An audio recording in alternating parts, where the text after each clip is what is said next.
lot of concessions are now open, both here in the bottom floor of the road test. Plus our satellite beverage concessions, which have some frosty cream beverages of all types. Good to see you guys. The main concession stand can always order from the Fan Food app. Just download the Fan Food app and take the program. There's a QR code you can just scan. It'll let you order from your seat, and it'll even send you a convenient message when your order is ready to be picked up. Hot dogs, hamburgers, brats, pizza, chicken strips, you name it, they've got it down there. The Fan Food app will get you your favorite concessions for dinner time. Our Raptors merchandise area is also open over on the third base line. Make sure to pick up your hats, your shirts, long-sleeve shirts, maybe a hoodie for those cool evenings. Tonight's certainly got the road down here. It's got to look cooler. Right on over to the Raptors merchandise area to get your flag.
fielder, Micah McDowell. And the starting pitcher from the Raptors tonight, number 2, out of Oklahoma, Jet Lotus. The head coach for the Raptors is Chris Dakota. Pitching coach is Daniel Morano. And the assistant coach is Nick Allen. And now let's welcome your mascot, Rally the Raptors!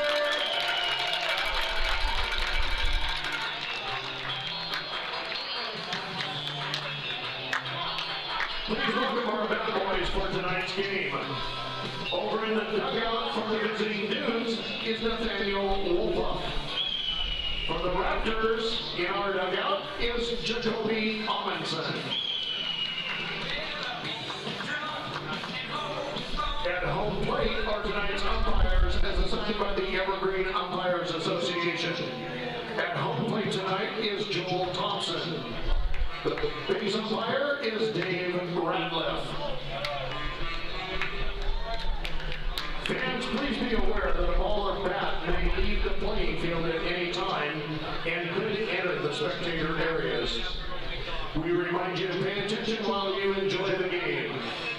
Also, parents and fathers, please do not allow your children or their fathers to climb the fences after foul balls. Please keep them down and off of the fences of the adjoining fields.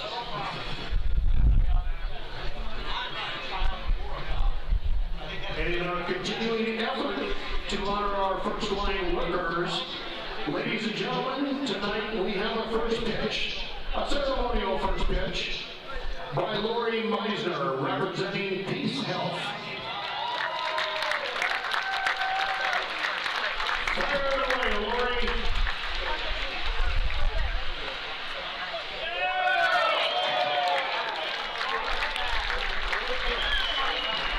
Lori, thank you for being here tonight. Let's give her a big hand. Sure, yeah, do you have microphone number though? Maybe, Jason!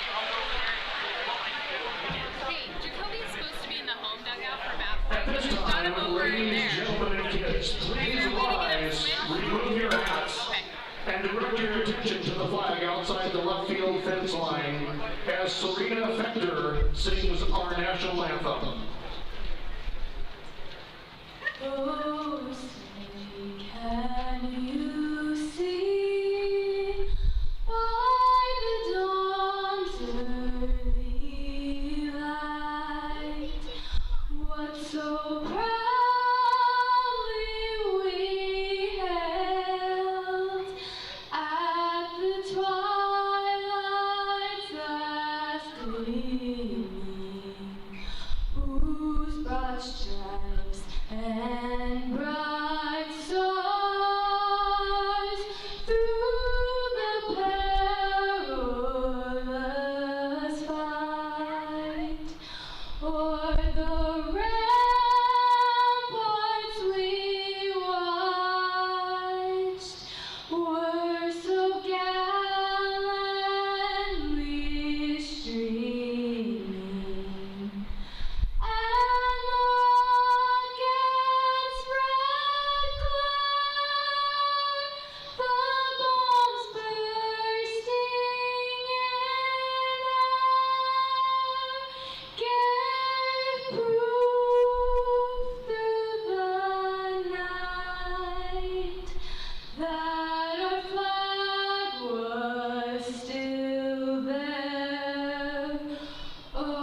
rise tonight, singing our national anthem.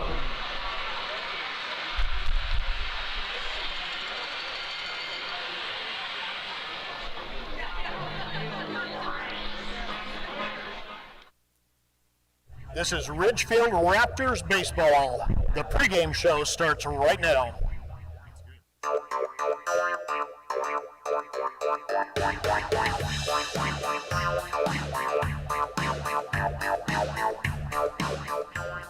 Hello once again, back to the Ridgefield Outdoor Recreation Complex for the first of a two-game set in non-league play for the Ridgefield Raptors this week. We're back at home after our longest road trip of the summer, 6 days up in northern Washington, and we're back in Ridgefield as it's the Redmond Dudes coming to town out of the Pacific International League.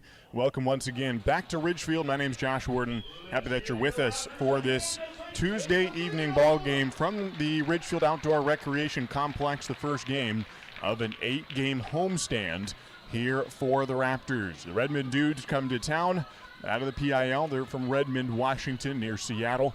And the first and only time that these two teams will play against each other this summer. First two times they played against each other in Raptors team history.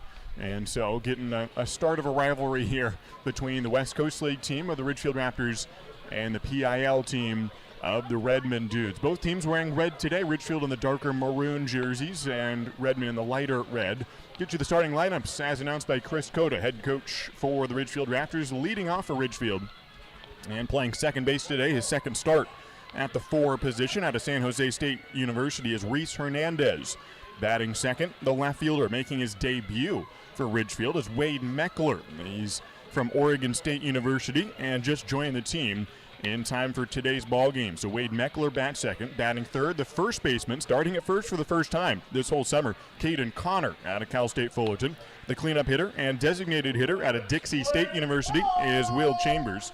Batting fifth, the shortstop is John Peck, and then it's Brady Casper batting sixth, Cody Darcy seventh, Bradley Priap eighth, and Micah McDowell is batting ninth. On the mound tonight for Ridgefield at the University of Oklahoma is Jet Lotus, gets the start tonight for the Ridgefield Raptors. And he started last Sunday, was his most recent performance, and back on the mound here again, and the first pitch foul back. Off the bat of Redmond's leadoff man, Brad Altamare, the second baseman from Pacific University, the Forest Grove variety, facing Jet Lotus out of OU, comes from Yukon, Oklahoma, and Jet Lotus gets the start today, which is his 7th appearance and second start. A blooper towards short, a one hopper to John Peck. He fields to the hip, throws to first and in time to get Altamare. And Caden Connor gets the force out at first base, so his first put out at that position this whole summer as Caden Connor did start about a dozen games there. I was talking to him in the dugout before today's ball game about his first base experience. And he said, yeah, about a dozen games. It would go in spades where I'd start a couple and then not do it for a few weeks and then start a couple, and wherever it went, I liked it, but definitely more comfortable in outfield. But he'll get the start today at first base. Next batter for the Redmond Dudes is Cameron Bogard from Enumclaw, Washington. The third baseman today for Ridgefield, Cody Darcy, also from Enumclaw. As Jet Lotus has one out here in the inning, top of the first, just getting underway at 96 mile an hour. He misses low, and it's a 2-0 count to Cameron Bogard, third baseman from Northwest Nazarene. Here's the pitch from Jet Lotus, and time is called before he comes to the plate. Jet Lotus, who checks in at 5'10", 155. He'll tell you he's 160, but he's listed at 155. The 20-year-old from Yukon, Oklahoma, went to Yukon High School as a 1-1 count, and it runs inside ball 2 to Cameron Bogard. Jet Lotus had a pretty good performance against Northwest Star Academy, another non-league game. For his most recent start last Sunday, a 9-1 victory for the Ridgefield Raptors. He started and went 3 innings in that contest. 2-1 pitch, his way outside ball 3 from Jet. Allowed just 1 unearned run in that ball game, 2 hits, 2 walks, 6 strikeouts of the 14 batters he faced. He allows an opponent batting average of .333 in non-league games, an ERA of an even 5. This is his 5th start if you include non-league games. The 3-1 pitch from Jet Lotus is sliced to right field. Sprinting in is Brady Casper. He'll be able to get there. Sands the ball cap, and he makes the play. 1 down, or 2 down here in the first inning. No score from the Ridgefield Outdoor Recreation Complex back at home after a 6-game road trip in which the Raptors won the first 2 games of that roadie against Port Angeles, dropped the finale, and then traveled over to Bellingham and had 3 close games against the Bells, all of which went the home team's way. First pitch is a swinging miss from Jeremy Vieira. Competes for Centralia College in the NWAC, the left fielder. Has 2 outs and nobody on base here in the top of the first inning. No balls and 1 strike from Jet Lotus, who goes into the windup, and the right-hander deals inside for ball 1. He can touch mid to high 90s. He gets 97 on the scoreboard there. On the fastball inside from Jet Lotus. 1 ball and 1 strike. And throws on the high inside corner for strike 2 at 96 miles an hour. He tried to pace himself a little bit in that Sunday start and felt that his worst inning was his first one, and he says, I'm not doing that anymore. I'm going to throw hard. However long I can go, I'm just going to throw hard. And he started touching mid 90s, 96 around there, and pitched much better from that point on. So you can see he's going hard from the get-go here. 1-2 pitch, swung on late and fouled back from Vieira. Lotus has gotten the first 2 guys out in this ball game. Thus, 2 outs, nobody on. No score from Ridgefield. The Raptors in their home reds with the white caps and white pants. Redmond in the gray pants, red tops, and black caps. 1 ball and 2 strikes from Lotus. Throws on the outside corner, and he has struck out Vieira, and he goes a 1-2-3 inning in the first. We head to the bottom of the first inning from Ridgefield. It's the Redmond Dudes 0, and the Ridgefield Raptors coming up after this break. Warmer weather is here, and what better way to enjoy a summer day than with a trip to the ballpark to watch exciting Ridgefield Raptors baseball. Don't miss the action on the diamond as the Ridgefield Raptors battle other Western League rivals for the championship. This safe outdoor event is a perfect outing for you and your friends. Peace Health is a proud sponsor of the Ridgefield Raptors, with a team of medical experts on deck to provide your family the care you need. Treat your family to an exciting night at the ballpark and make it part of your healthy, active summer. Peace Health and Ridgefield Raptors baseball, a great double play. The Ridgefield Raptors are thrilled to reunite with fans and enjoy summer baseball again. Join us for America's favorite pastime. The Raptors are following state guidelines for spectator events and ask for your patience as we prepare for exciting West Coast League play. Please be courteous to our staff, fans, and players as we celebrate the return of your Ridgefield Raptors this summer. Let's make it a great season at the Rourke. Get your tickets now at ridgefieldraptors.com. Go Raptors!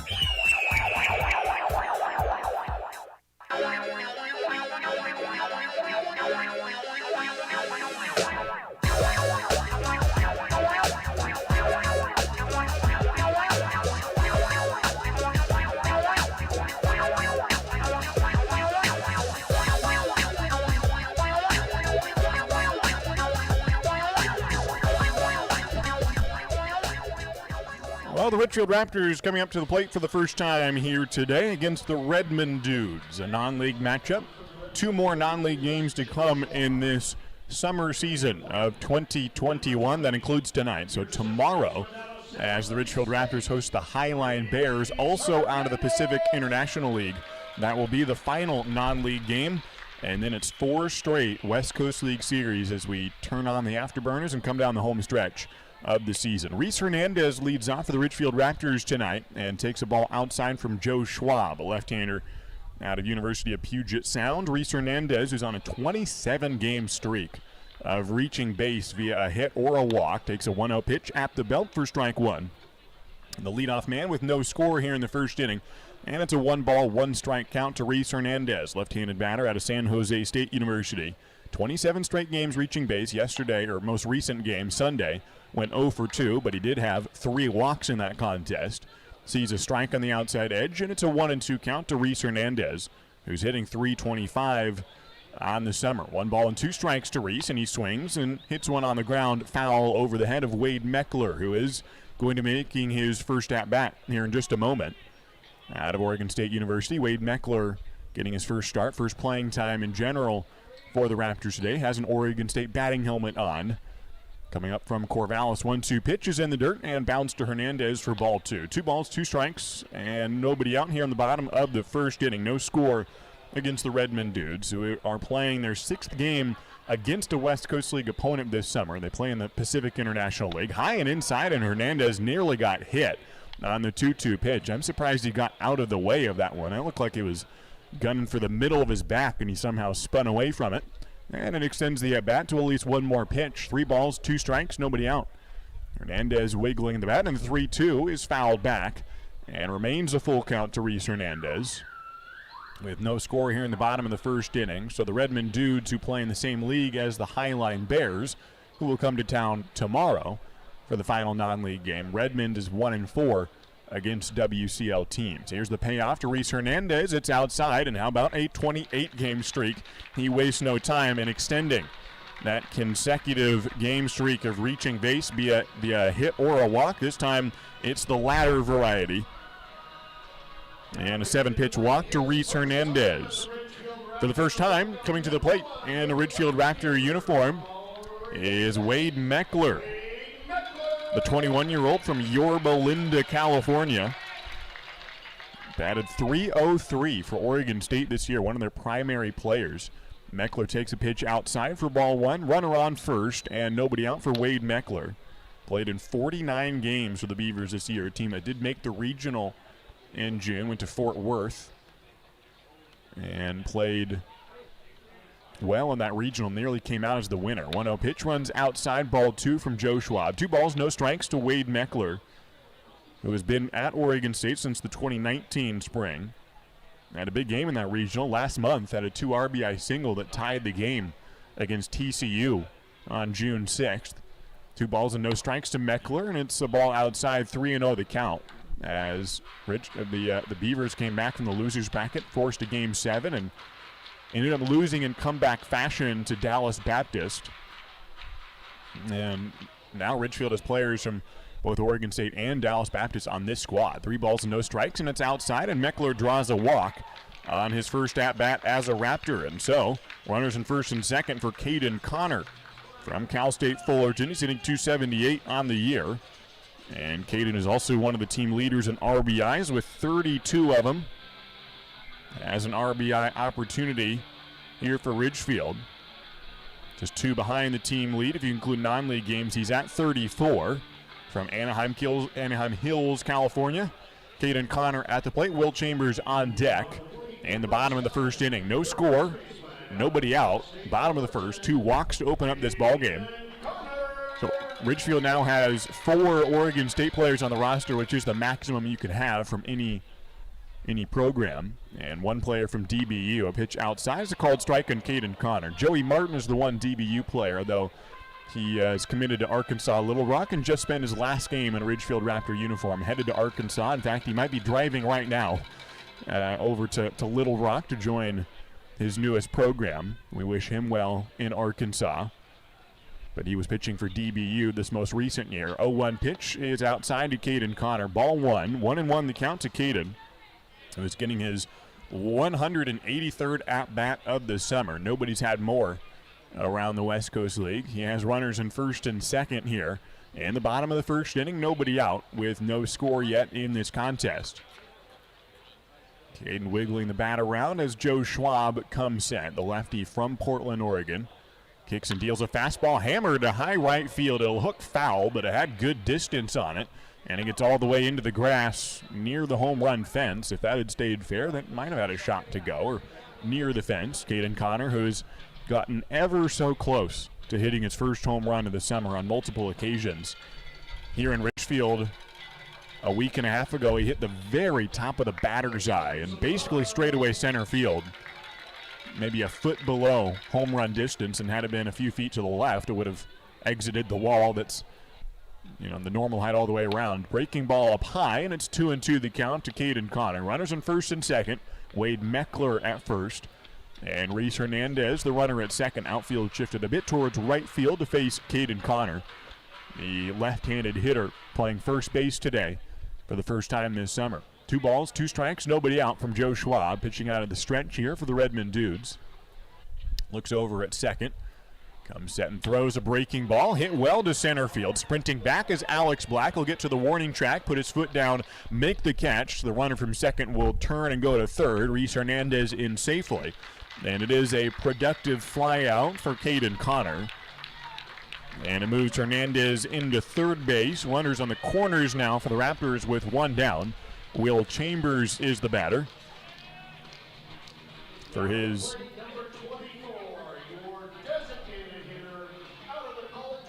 one of his first at-bats since at home. Since committing, he spent his most recent year at College of the Canyons, but this upcoming spring he'll be in St. George, Utah, playing for Dixie State. A ground ball to short, fielded by Hines. The throw to second, on to first, and in time for the double play, and the run will not count. Reese Hernandez gets to the plate, but with the force out at first, no run across for the Ridgefield Raptors here in the first inning. They trail a runner on third. We head to the second inning. No score from Ridgefield.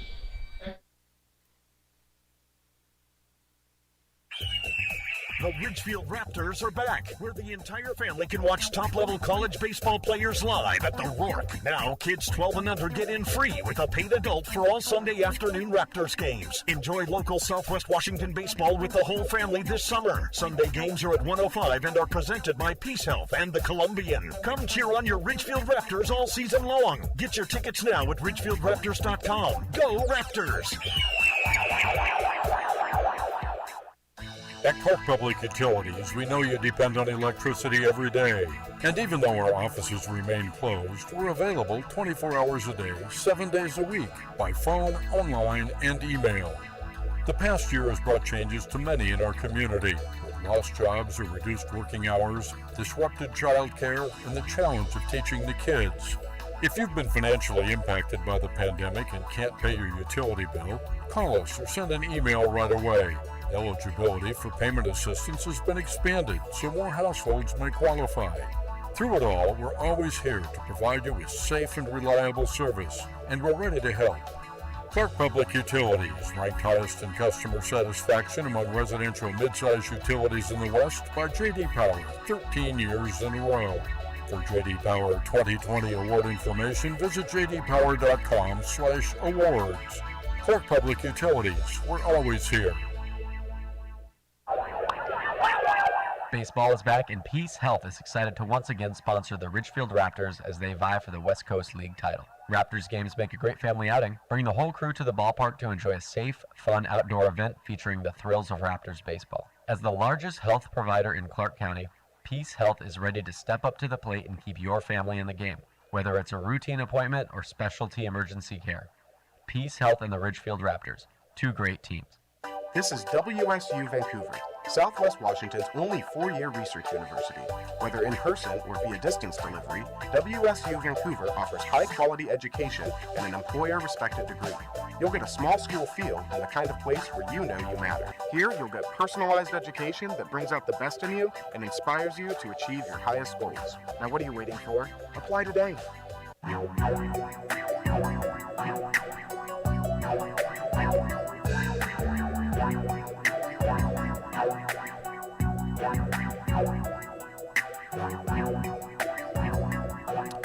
We open up the second inning here in Ridgefield with Jet Lotus retaking the mound for the Raptors. And he'll face the cleanup man to open up the second inning. Taking a strike is Josh Parks, the designated hitter. Also competes in the NWAC along with a number of other players with the Redmond Dudes, a large league of junior colleges around the Pacific Northwest. And Josh Parks swings and fouls off the second delivery. No balls and two strikes from Jet Lotus. Coming off one of his better performances of the year, 3 innings with no earned runs 10 days ago against Northwest Star Academy. As an 0-2 count, and Josh Parks holds the bat high and brings it down to swing on an 0-2 pitch and fouls it back and remains an 0-2 count. Lotus faced a couple of non-league opponents, Northwest Star twice, and both times allowing no earned runs. Has an ERA of 5 even, getting his 5th start of the year and 11th appearance this summer. Another tip foul off the bat of Josh Parks, left-handed hitter facing a right-handed pitcher. It's still 0-2 the count from Jet Lotus. The Redmond Dudes coming in for their 6th game against a West Coast League opponent this summer. They are 1-4 on the year, but their one win was a good one, a shutout of the Port Angeles Lefties, 9-0. The final score when they beat Port Angeles. Ridgefield went 5-1 against the lefties this year. No balls and 2 strikes, and a pitch on the outside corner, and he rings out Josh Parks, a leadoff strikeout, and Jet Lotus has punched out 2 in a row. Both of them strikeouts looking, and Jet Lotus has retired the first 4 batters he has faced here in this ball game. Number 5 will be Brandon Salauka, the right fielder from Puyallup, Washington. Competes for the Pacific Boxers in Forest Grove. With 1 out and nobody on base, Jet Lotus gets a swing and a miss from Salauka. It's 0-1 the count with no score, top of the second inning. Ridgefield using an infield alignment with Cody Darcy at third, John Peck at short, Reese Hernandez at second, and Caden Connor, the first baseman, as Jet Lotus misses down and away. 1 ball and 1 strike, 1 out. Neither team having scored yet. Ridgefield stranded a runner at third base in the first inning. 1 ball and 1 strike from Jet Lotus. Goes into the calm windup, kicks, and hurls it to the plate. Nice strike on the outside edge. And it's a 1-2 count from Jet Lotus. The outfield alignment is Wade Meckler in left field. Micah McDowell in center. And Brady Casper, the right fielder. 1-2 pitch is grounded towards short. Should be fieldable for John Peck. Runs in on the ball and beats him by a step and a half on the throw to Caden Connor. Second 6-3 ground out on the day for those two. John Peck to Caden Connor. 2 of the first 5 hitters submit to that scoring, and it's Isaac Hines next up, the 6th batter in this lineup with still no score, 2 outs, nobody on in the top of the second. So those outfielders I mentioned, Wade Meckler, Micah McDowell, and Brady Casper, all have something in common besides being outfielders for Ridgefield. They're all also from the same university, Oregon State. As this one's hit right at Wade Meckler, makes a few steps in and records his first putout as a Ridgefield Raptor, one of the 3 Oregon State players in the outfield. And they've made 2 putouts so far. 1 by Meckler, 1 by Casper. Micah McDowell will have to wait his turn until later this ball game. We are through an inning and a half of scoreless baseball from Ridgefield. To the bottom of the second we go. The Raptors coming up with Cody Darcy coming to the plate, John Peck, Brady Casper, and Cody Darcy will be the scheduled hitters when we return.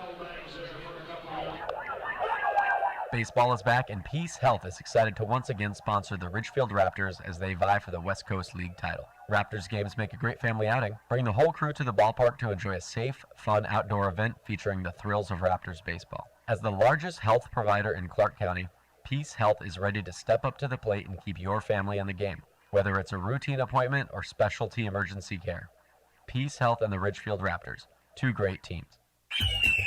The Ridgefield Raptors are back, where the entire family can watch top-level college baseball players live at the Rourke. Now, kids 12 and under get in free with a paid adult for all Sunday afternoon Raptors games. Enjoy local Southwest Washington baseball with the whole family this summer. Sunday games are at 105 and are presented by Peace Health and the Columbian. Come cheer on your Ridgefield Raptors all season long. Get your tickets now at ridgefieldraptors.com. Go Raptors!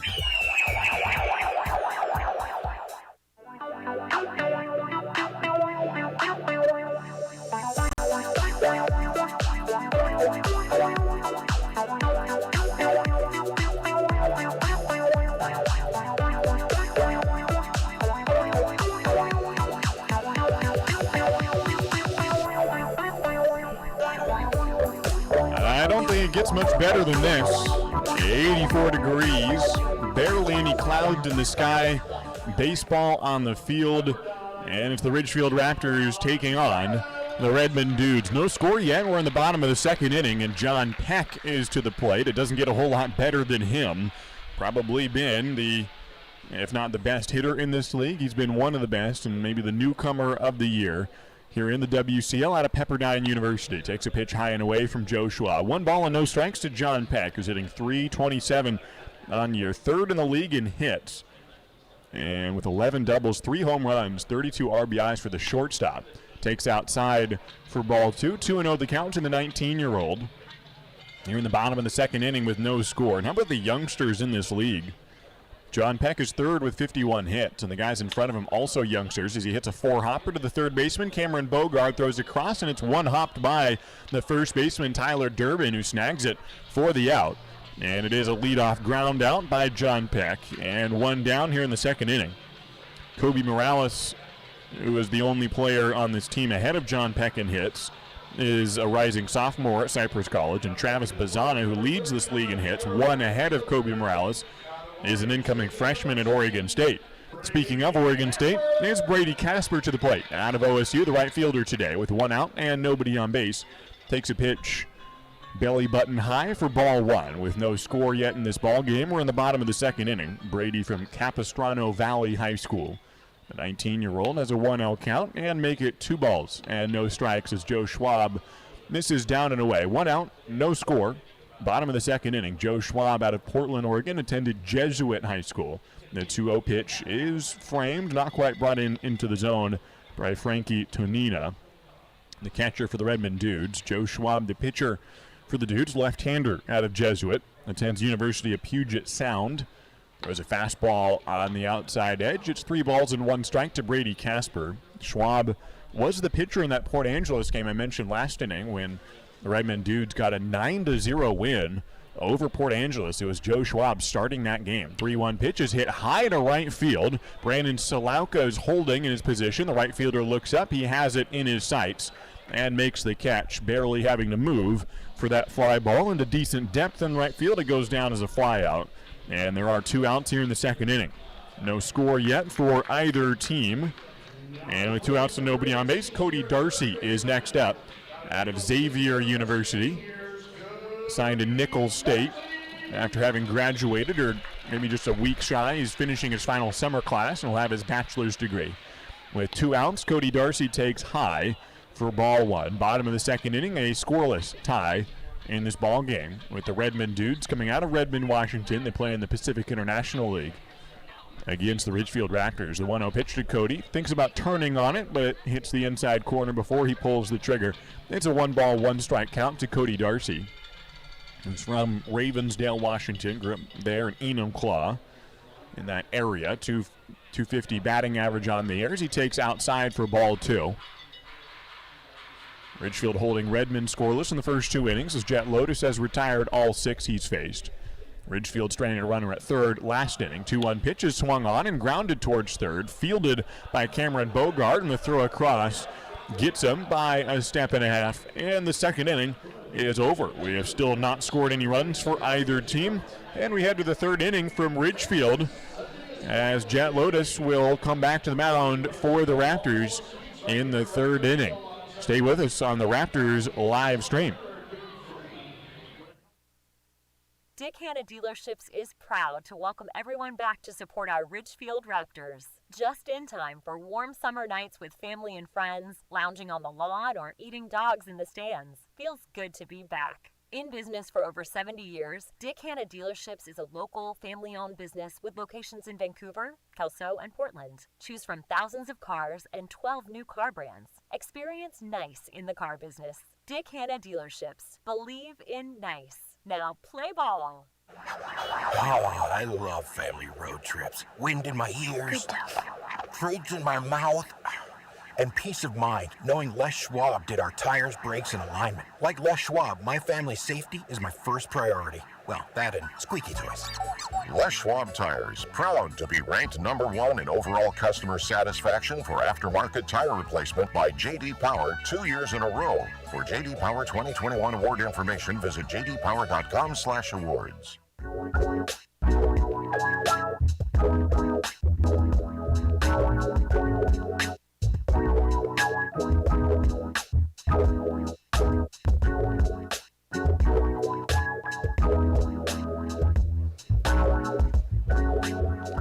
Welcome back on the Raptors live stream.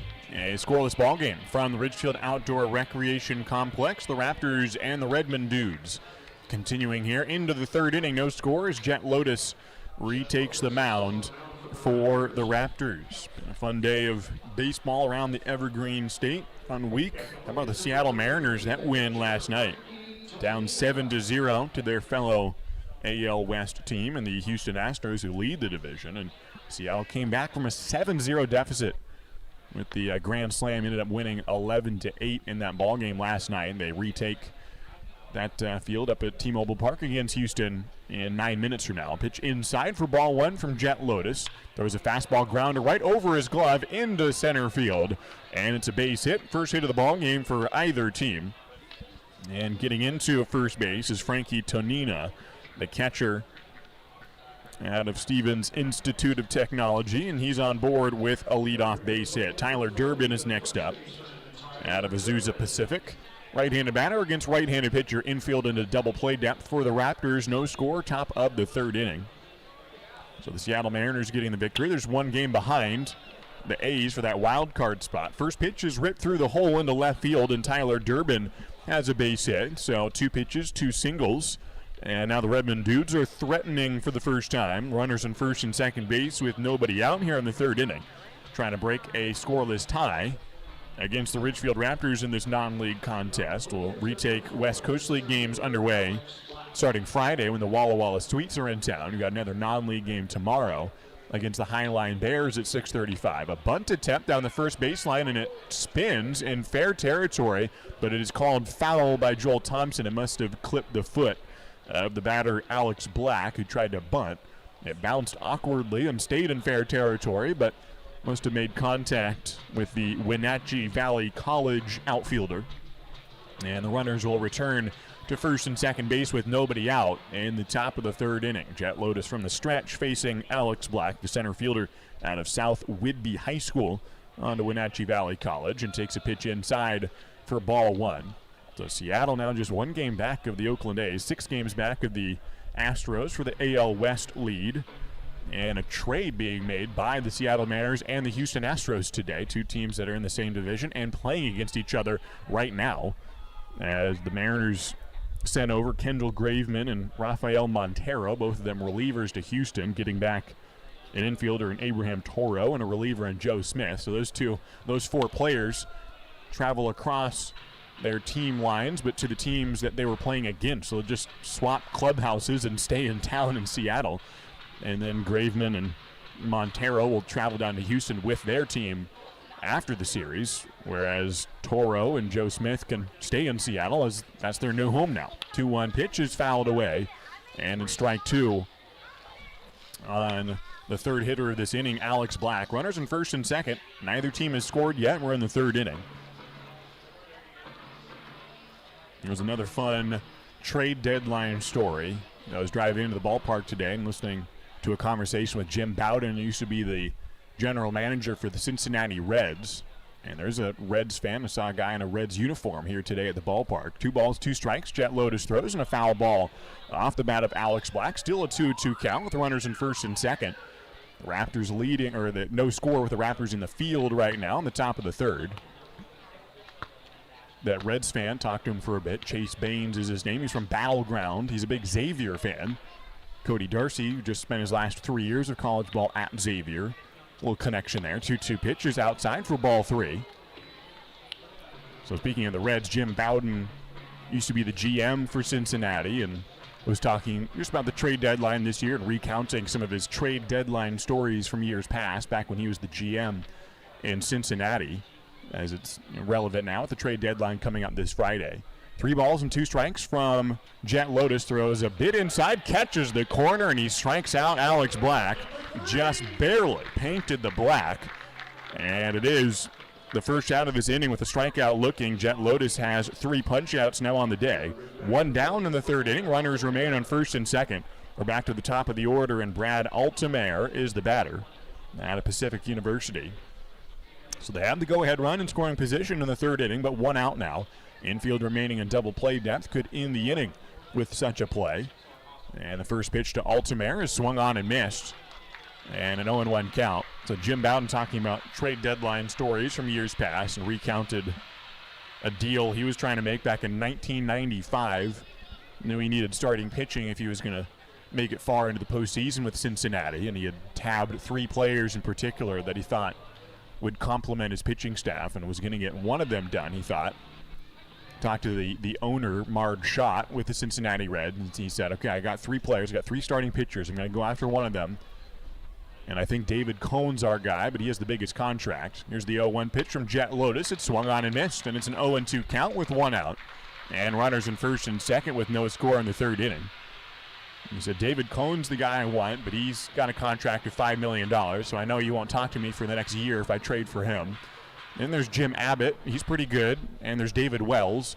So what do you think? And Marge Schott said, well, who's the best pitcher there? He said, well, it's David Cohn. And she said, okay, go get him.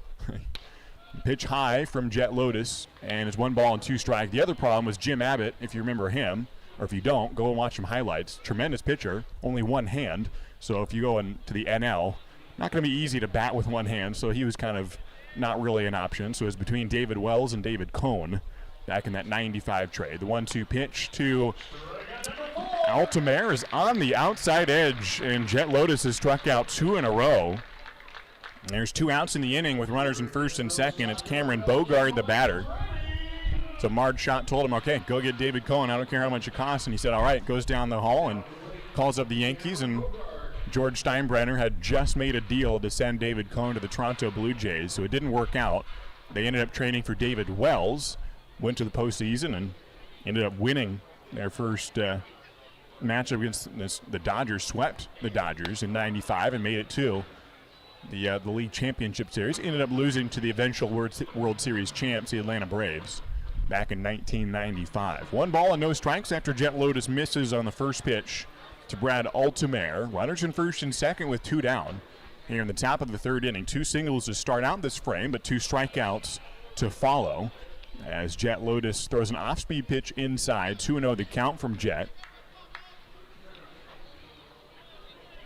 Has a 4-seam fastball that he says touched 94 at OU, and he's hit even higher than that today.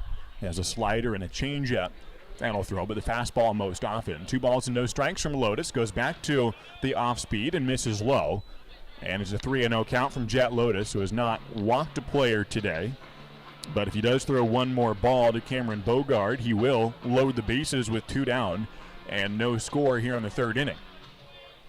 Bogard flew out to right field in his first at-bat. He's the 3rd baseman for the Redmond Dudes, plays for Northwest Nazarene. 3 balls and no strikes from Jet Lotus. Fastball grounded towards short, backhanded by John Peck, bobbles it. He throws to first, and it's fielded by Caden Connor. Goes up high to grab it, keeps his cleat on the bag, and the inning is over. A 6-3 ground out to end the frame. Jet Lotus gave up singles to the first 2 batters, but then gets 2 strikeouts and a ground out.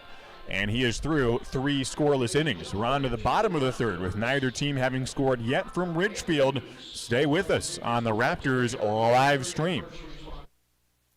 Found a giant spider in my bed.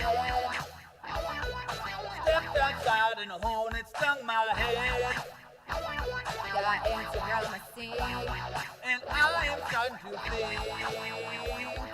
The experts that I know are gonna make me pest free. The Toyota Pest Control, killing your dogs and rodents, baby. The Toyota Pest Control. Call today, get a quote for free. Hey baseball fans, after the game visit A&A, the area's premier gaming, dining, entertainment, and meeting destination. A&A is a proud supporter of the Ridgefield Raptors and the perfect place to meet up with friends after a Raptors win for dinner, drinks, and great times. Keep the fun and excitement going after the 9th inning and grab beers at Tom's Urban, or enjoy a perfectly cooked porterhouse at Michael Jordan's Steakhouse. With 100,000 square feet of gaming space, 15 different restaurants, bars, and retail outlets to choose from, A&A has just what you need to turn your night at the ballgame into a night you won't forget. A&A, just off I-5 at exit 16, ILANIresort.com.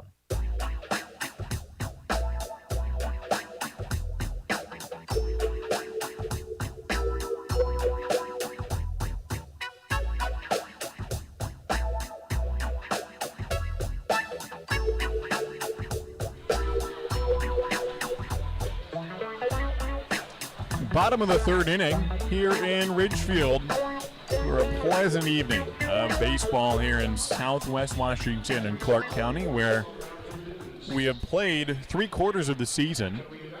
After these 2 non-league games, we'll have 12 more West Coast League games remaining as Ridgefield tries to come down the home stretch and gain its first playoff berth in franchise history. It's Bradley Priap to the plate here to open up the bottom of the 3rd. Neither team having scored yet. Priap swings at the first offering from Joe Schwab. And it's a foul ball behind home plate for strike 1 to Bradley Priap, who's headed to Radford University for the first time this fall. He spent 2 years and graduated from Ohlone College down in Fremont, California. The 0-1 to Priap. He again takes a swing. This time does not make contact. And it's a no-ball, two-strike count to Bradley Priep, who's from Stockton, California. He is 1 for 9 in West Coast League games this year. He's the catcher today for Ridgefield. Has an 0-2 count and takes a ball down in the dirt from Joe Schwab. 6'1", 190-pound left-hand pitcher for the Redmond Dudes and University of Puget Sound. Not only did he get the start in that game against Port Angeles, as I was mentioning last inning, the 1-2 pitch on the inside corner to Priap, and he struck him out looking. And Schwab has now gone through 2 1/3 scoreless innings, yet to allow a hit today. And Micah McDowell is next up out of Oregon State. 1 out, nobody on, and no score yet, bottom of the 3rd inning.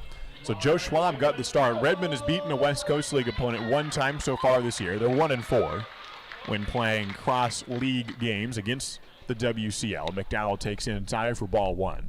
They're 1-4, and their one victory was against the Port Angeles Lefties, and they won 9-0 in that game. And it was Joe Schwab getting the start. And not only did he start that game, he went into the 8th inning in that contest. The 1-0 pitch to Micah McDowell is a strike, and it's a 1-1 count from Schwab, the Portland native out of Jesuit High School. Went into the 8th inning and did not allow a run in that game. 4 hits, 3 walks, 5 strikeouts in that contest. A shutout of the lefties. A foul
Run in scoring position for the Redmond Dudes in the 6th inning. Parker Goen looks back at the plate, and the 1-2 pitch is swung on and missed, and this one is in the dirt. And will throw down to first, and the out is recorded. On a drop third strike and force out at first base. The runner holds at second in Brad Altamere. So Vieira is struck out, so that is the 6th strikeout for Parker Goen. And now 10 punch-outs on the ball game for the Ridgefield Raptors. Did go back and do a lot of record keeping today and yesterday. Decided to kind of make a record book for the Ridgefield Raptors since they've only been around for 2 years. So I thought might as well do a little project and put together all the single game and single season records and all that, and see what what you find after all, and get a lot of records, and they're all available, being only one season in the books, and this is the second. A strike on the outside corner from Parker Goen. It's a 1-1 count to Josh Parks. A couple of the gems I found: the most strikeouts in one game by one pitcher was Eli Schubert. It wasn't this year. Eli was a pitcher this season for Ridgefield, also threw in 2019. Struck out 13 batters in one game back in 2019. A ground ball behind home plate, and it's strike 2 on Josh Parks. Runner on second, 2 down. Top of the 6th inning, no score with the Raptors and the Redmond Dudes. Second place was 10 strikeouts. Brock Gillis had that 13 days ago, his second most in Ridgefield history against Port Angeles when he struck out 10 in his start. The 1-2 pitch from Parker Goen, a check swing. It's on the outside corner for strike 3. And Parker Goen strikes out the side.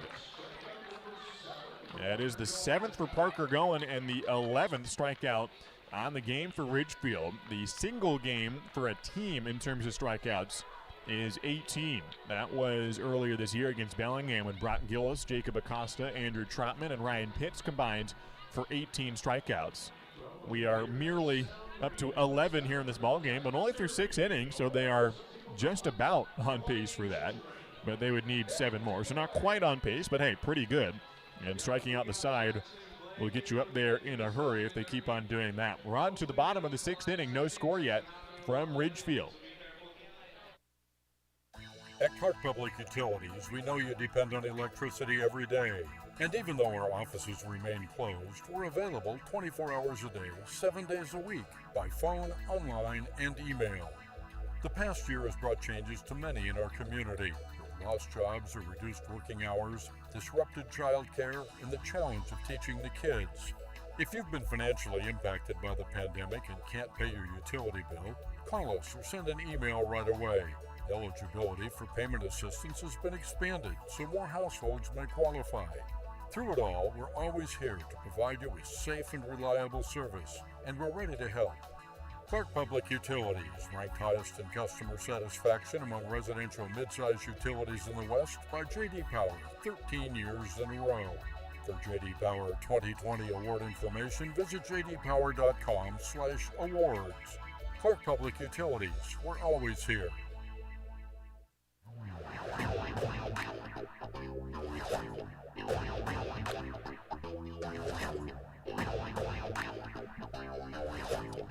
Micah McDowell will lead off the bottom of the 6th inning for the Ridgefield Raptors, facing Joe Schwab, and a ground ball to second base in this scoreless ball game. Brad Altamere throws a bit high.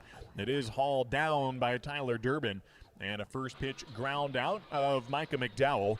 And this bottom of the 6th inning begins in good fashion for the Redmond Dudes. They get McDowell to ground out, and still only 1 hit allowed on the day by Joe Schwab. No score in this contest, 1 out in the 6th inning. We're back to the top of the order. There have only been 3 times that the Raptors have reached base. 2 of them have been via Reese Hernandez. He walked in the first inning and singled in the third. That is still the only hit that the Raptors have today. Takes a ball outside from Joe Schwab, who's been the starting pitcher, the only pitcher for the Redmond Dudes today. 1-0 pitch, and Hernandez attacks it up and in. He fouls it back. And it's a 1-1 count to Reese Hernandez. His college teammate is pitching right now for the Port Angeles Lefties. He's really good friends with Corey Sanchez, who gets the ball today for the Port Angeles Lefties. Ground ball by his teammate from San Jose State, and it's bobbled by the first baseman, Durbin. It'll probably go down as an error on the first baseman, and Hernandez has reached base by 3 different methods today. There are 7 different ways you can reach base in baseball. He has done 3 of them already in his first 3 plate appearances. Walk, single, and error are the 3 he uses. And it goes down as an E3 on the play. First baseman bobbles it, and Hernandez into first. Wade Meckler is next up. He's had 3 at-bats now, including this one, and all 3 times it's been with Reese Hernandez on first base. That's just the tendency of Reese, who has already extended his on-base streak to 28 games in a row. And he's gotten on base 3 times today, although that streak officially just via a hit or a walk. Errors would not count by that metric as he gets back to first on a pickoff attempt. But he's already walked and singled today. First pitch to Meckler's a ball. 1-0 the count, no score. Bottom of the 6th inning with 1 out here in the 6th. Ridgefield has gotten the closest to scoring as Hernandez gets back again on a pickoff attempt. In fact, Reese Hernandez did touch home earlier in an inning in the first, but it did not count as there was a double play, so a force out, not a timing play. A strike on the outside edge to Wade Meckler, and it's strike 1 on the Yorba Linda, California native, getting his debut here tonight for the Raptors. He's another guy that could factor in down the stretch as Ridgefield will lose a few players here and there going back to their schools. Oregon State is a quarter system school, so classes usually don't begin until mid to late September. Pitch misses outside, and Meckler 2-1. Granted, they'll start fall ball a little earlier, but in general, most of the quarter system guys can stay much later than the semester players. 2 balls and 1 strike from Joe Schwab. Comes to the plate, and it's outside through the legs of Frankie Tanina, the catcher. And Reese Hernandez down to second base, and a runner in scoring position. Again for the Raptors on a pass ball to Tanina.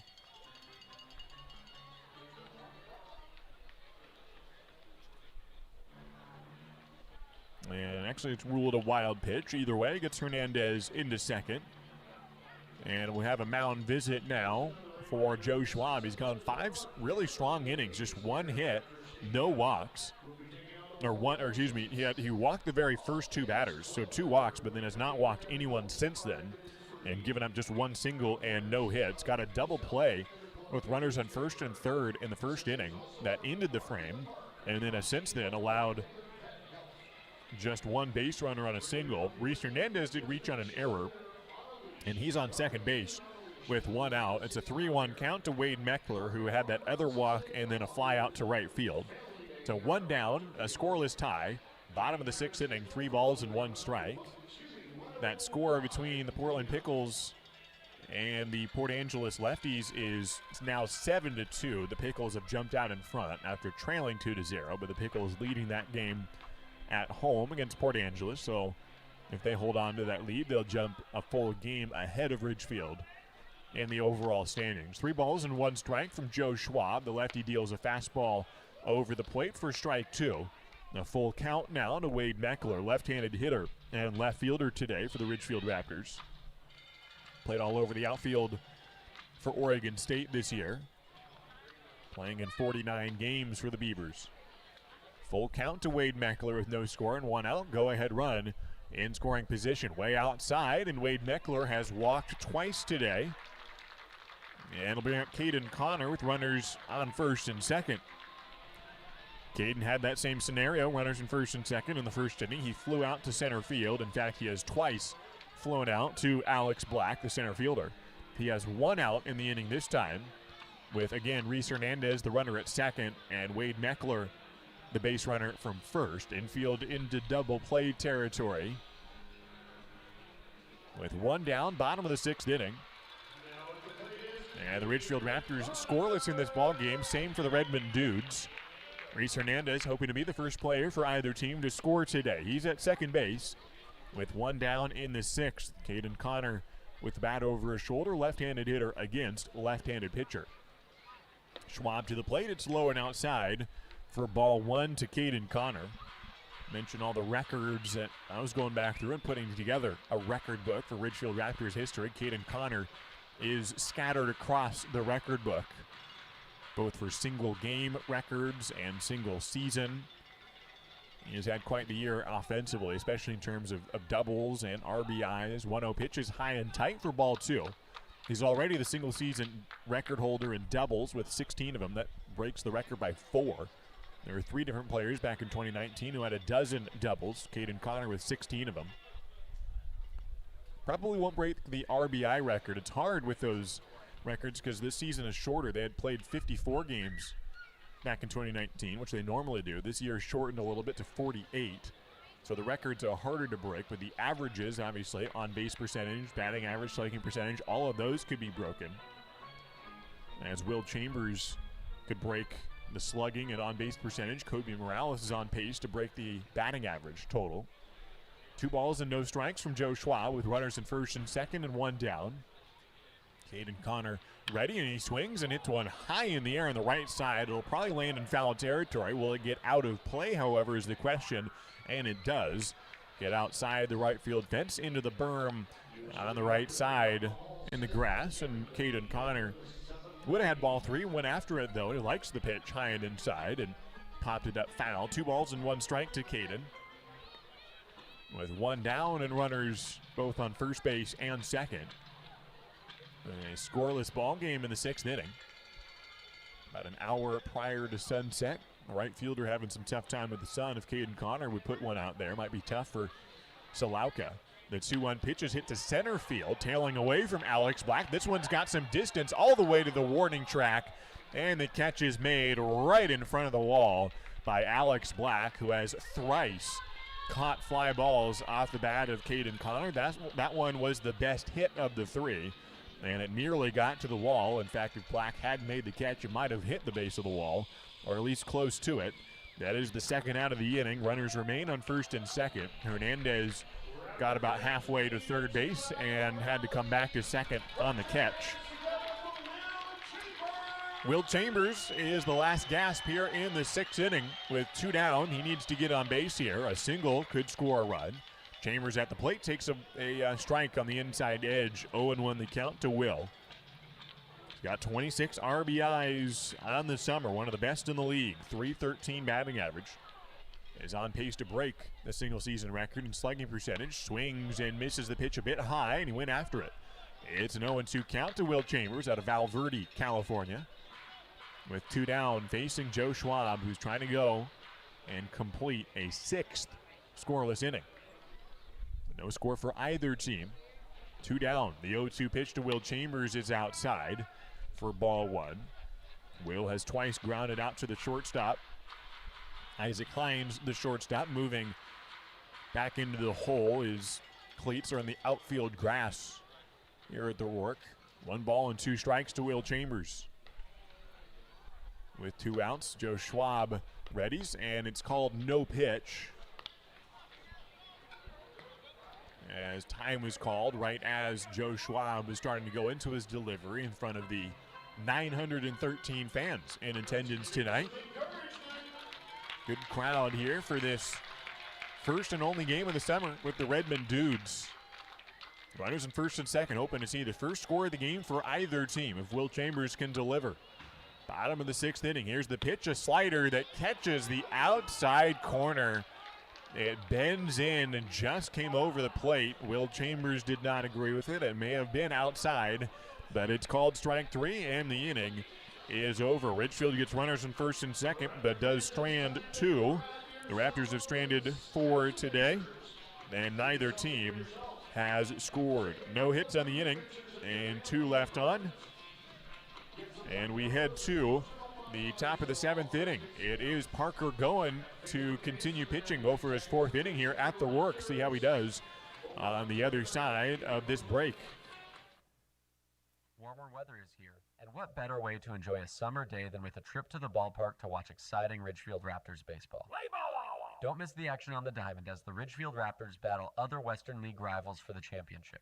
This safe outdoor event is a perfect outing for you and your friends. Peace Health is a proud sponsor of the Ridgefield Raptors, with a team of medical experts on deck to provide your family the care you need. Treat your family to an exciting night at the ballpark and make it part of your healthy, active summer. Peace Health and Ridgefield Raptors baseball, a great double play.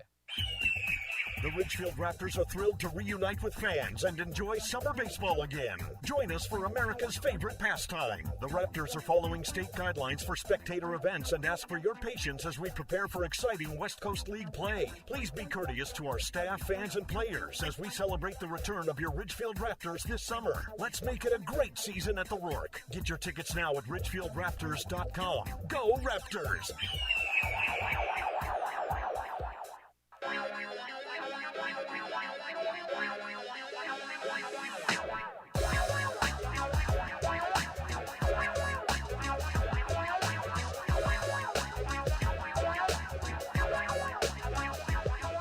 Parker going back to the mound in the top of the 7th inning in a scoreless ball game between the Ridgefield Raptors and the Redmond Dudes. It's Brandon Solauka, the right fielder, to open up this inning, and starts out with a 1-0 count after Parker going.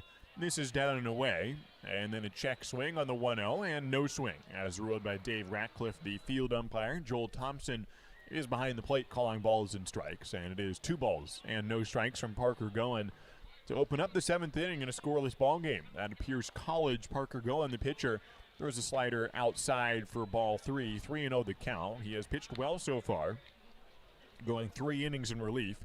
So Ridgefield using 2 pitchers so far. Jet Lotus, 3 innings, scoreless. Parker Goen, 3 innings, scoreless, and now on to a 4th. Ridgefield combining to allow 3 hits today. A pitch down and in, and Parker Goen has walked his first man. First walk of the day allowed by the Ridgefield Raptors. It is a 4-pitch base on balls for Brandon Solauka. And now it's Isaac Hines to the plate, who's 0 for 2 in the contest. He's from Redmond, Washington. And he's at the plate here with a runner on first and nobody out. Top of the 7th inning, and Hines at the plate takes a ball down from Parker Goen. This is the 2nd time in this ball game. Make that the 3rd time that Redmond has gotten the leadoff man aboard. Each time Ridgefield has gotten out of it so far. See if they can do that again. 1-0 pitch is hit high in the air in left field. Wade Meckler tracking it. The left fielder runs in and makes the catch in shallow left for the first out of the 7th inning. High fly ball that Meckler handles for his 2nd put out of the ball game. And Frankie Tanina is the batter with a runner on first and 1 out. Top of the 7th inning and no score. Meckler has made a couple of putouts here. Micah McDowell, the center fielder, has made 1 catch, and Brady Casper, the right fielder, has made 1 putout as well, as the first pitch is popped back for a foul ball from Frankie Tanina. 0-1 the count, 1 out.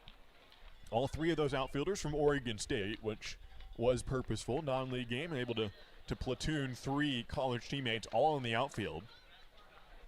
As Meckler making his debut tonight for Ridgefield. So now they have 3 Oregon State outfielders on this roster. Foul back from Frankie Tanina. It's 0-2. I asked Micah McDowell, have you actually played all together in the outfield at the same time at Oregon State? You all go there, but did you actually ever play in the outfield in a game at Oregon State? He said no. So even though they're all Oregon State players, their actual first time playing in the outfield, all 3 at the same time, is here today for the Ridgefield Raptors. The 0-2 pitch with the runner going is fouled off, and Brandon Solauka will have to return to first on an 0-2 hit and run, and Tanina fights it off for a foul ball. 1 out, no score in this ball game, top of the 7th. They had 2 of those outfielders playing at Oregon State at a time, but never all 3 of them were in the field. For the Oregon State Beavers, Frankie Tanina, who plays for the Ducks, not the U of O Ducks, University of Oregon, their rival. He takes a ball high, ball 1 from Parker Goen. That's a Pac-12 rivalry, Beavers and Ducks. And Frankie Tanina plays for the Ducks, but of Stevens Institute of Technology. That's in Hoboken, New Jersey. They're also the Ducks. 1 ball and 2 strikes from Parker Goen. Curveball that just stays high. Goen takes an extra look at Joel Thompson, curious about the location where that one was called. It's ruled a ball. 2-2 the count, 1 down. Runner on first, who was stealing a couple pitches ago, a foul ball, and he returns to first and has not attempted to steal the last couple pitches. Top of the 7th inning continuing. Now he's running, and he'll be able to get into second easily as that ball plunks the batter. And on the top of the back, Frankie Tanina takes a hit by pitch, and he has reached all 3 times today. And there are now runners on first and second base with 1 out in the 7th inning. There is some activity for the Ridgefield Raptors out in the bullpen.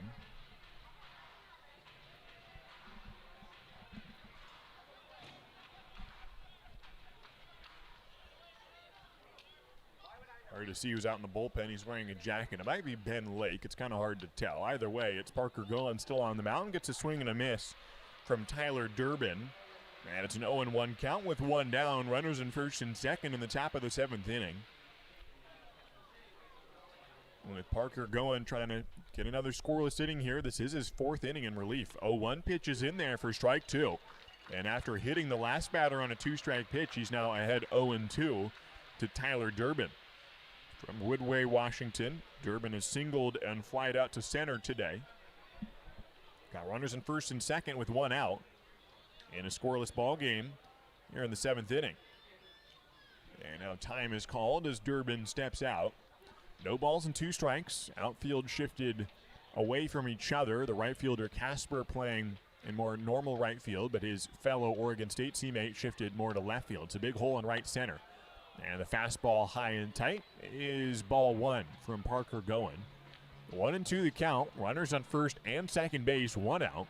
Neither team has scored. That could change with a base hit by Tyler Durbin.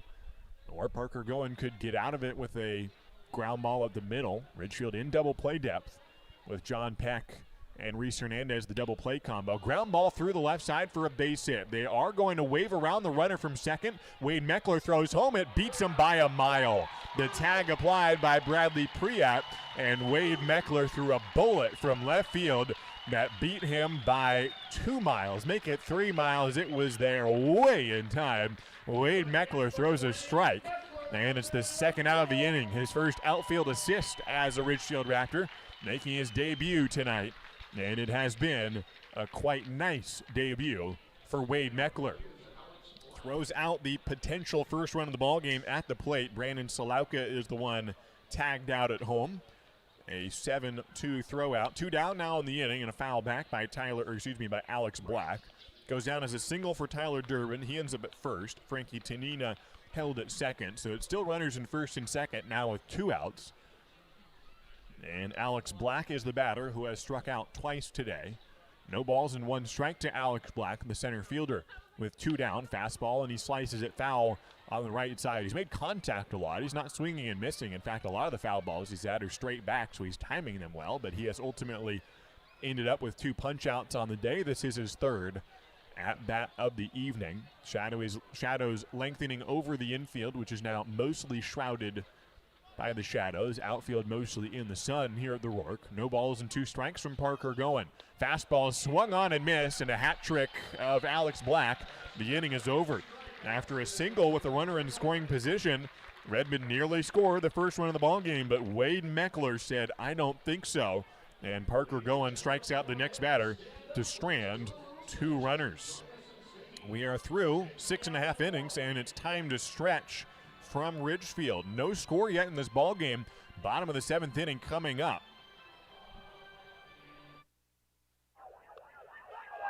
Baseball is back, and Peace Health is excited to once again sponsor the Ridgefield Raptors as they vie for the West Coast League title. Raptors games make a great family outing. Bring the whole crew to the ballpark to enjoy a safe, fun outdoor event featuring the thrills of Raptors baseball. As the largest health provider in Clark County, Peace Health is ready to step up to the plate and keep your family in the game, whether it's a routine appointment or specialty emergency care. Peace Health and the Ridgefield Raptors, 2 great teams. The Ridgefield Raptors are back, where the entire family can watch top-level college baseball players live at the Rourke. Now, kids 12 and under get in free with a paid adult for all Sunday afternoon Raptors games. Enjoy local Southwest Washington baseball with the whole family this summer. Sunday games are at 105 and are presented by Peace Health and the Columbian. Come cheer on your Ridgefield Raptors all season long. Get your tickets now at ridgefieldraptors.com. Go Raptors!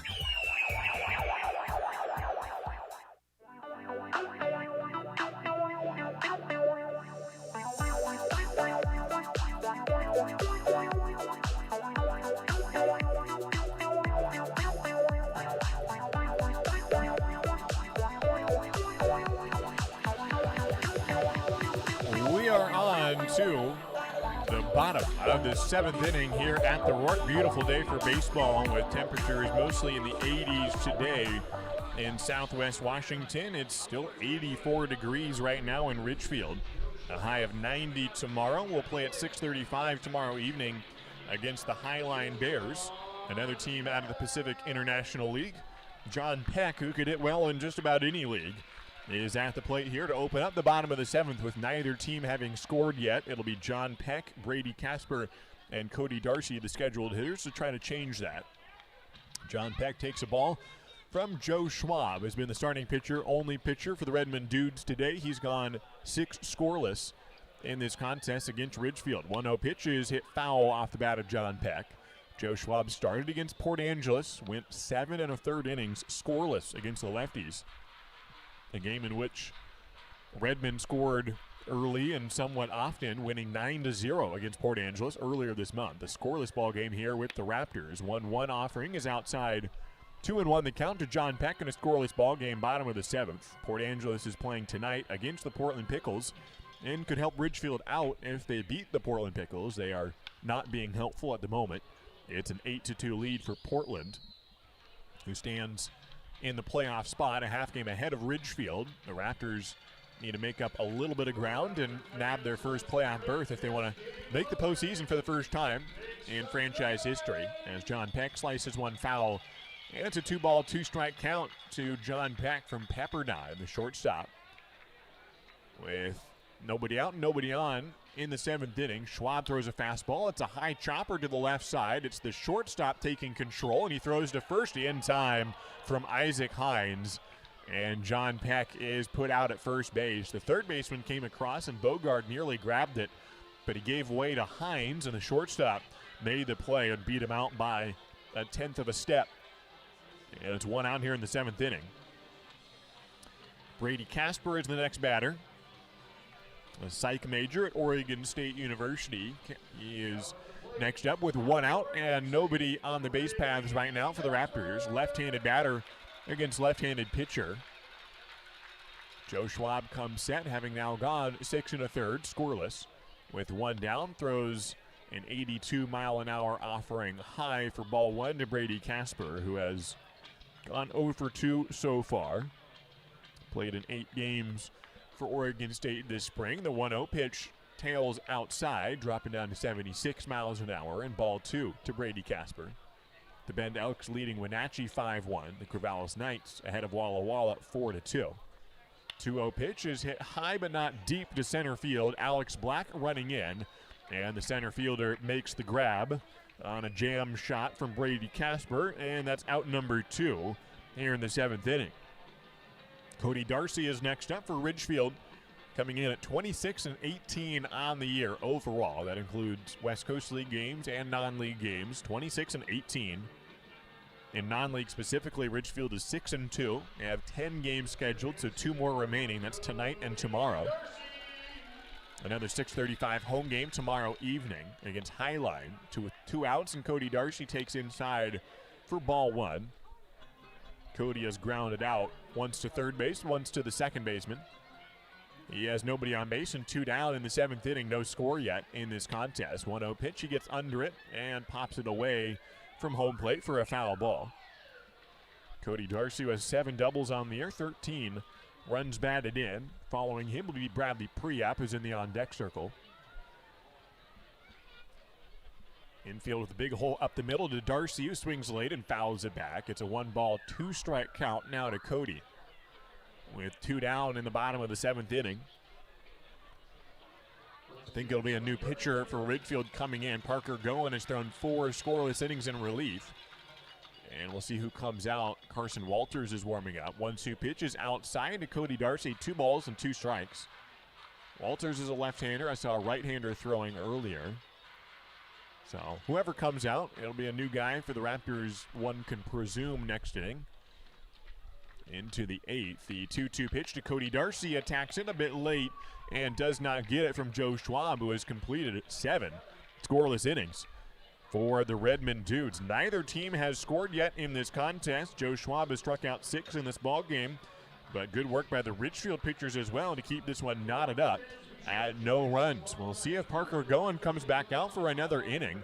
I don't see a guy running out from the bullpen yet, so I think it will be Parker Goen or a late exit from a new pitcher. We'll see. Take a break and come back for the 8th inning from Ridgefield. No score for either team in this ball game. Stay with us on the Raptors live stream. Dick Hanna Dealerships is proud to welcome everyone back to support our Ridgefield Raptors. Just in time for warm summer nights with family and friends, lounging on the lawn, or eating dogs in the stands. Feels good to be back. In business for over 70 years, Dick Hanna Dealerships is a local, family-owned business with locations in Vancouver, Kelso, and Portland. Choose from thousands of cars and 12 new car brands. Experience nice in the car business. Dick Hanna Dealerships. Believe in nice. Now play ball. Oh, I love family road trips. Wind in my ears, treats in my mouth, and peace of mind knowing Les Schwab did our tires, brakes, and alignment. Like Les Schwab, my family's safety is my first priority. Well, that and squeaky toys. Les Schwab Tires, proud to be ranked #1 in overall customer satisfaction for aftermarket tire replacement by J.D. Power 2 years in a row. For J.D. Power 2021 award information, visit jdpower.com/awards.